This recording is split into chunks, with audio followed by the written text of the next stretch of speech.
ఒకటి కోడి కత్తి మనందరం చూసాం. కోడి కత్తితో ఒక ఘటన జరిగింది. దాని తర్వాత బాబాయ్ శవం బయటకు వచ్చింది.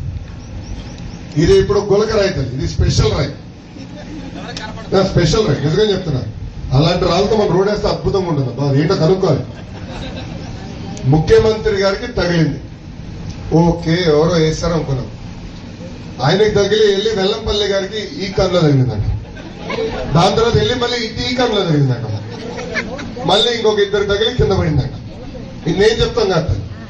మొదటి రోజు వెల్లంపల్లి గారు ఇటు కట్టు కట్టాడు, మర్చిపోయి రెండో రోజు ఇటు కట్టు కట్టాడు. ఏం డ్రామా.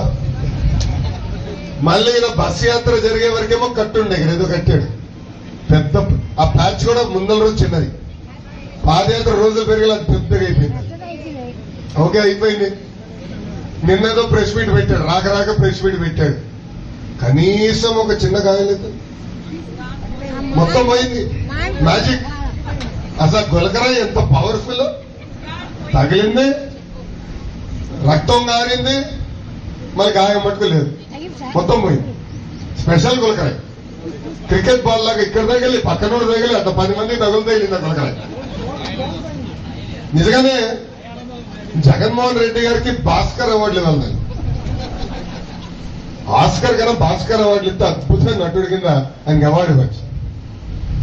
వాస్తవం ఈయనకి చెప్పాలి, రాజమౌళి గారికి చెప్పాలి. మంచి ఐడియా. రాజమౌళి గారికి ఫోన్ చేస్తాను ఈరోజు. గురుగారు వీళ్ళందరితో మీరు జగన్మోహన్ రెడ్డి గారిని పెట్టండి, గ్యారెంటీగా ఆస్కర్ వచ్చేస్తుందని చెప్తారు. అంత అద్భుతంగా నటిస్తున్నారు. అసలు అమ్మ ఒక సామెత ఉంది, అబద్ధం ప్రపంచం చుట్టూ తిరిగి వచ్చే లోపల నిజం గడప దాటదని. ఈ రోజు మళ్ళీ వాళ్ళు దుష్ప్రచారం చేశాను వస్తున్నారు. దయచేసి ఆ దుష్ప్రచారం నమ్మద్దని ఈ సభాముఖంగా కోరుతున్నాను.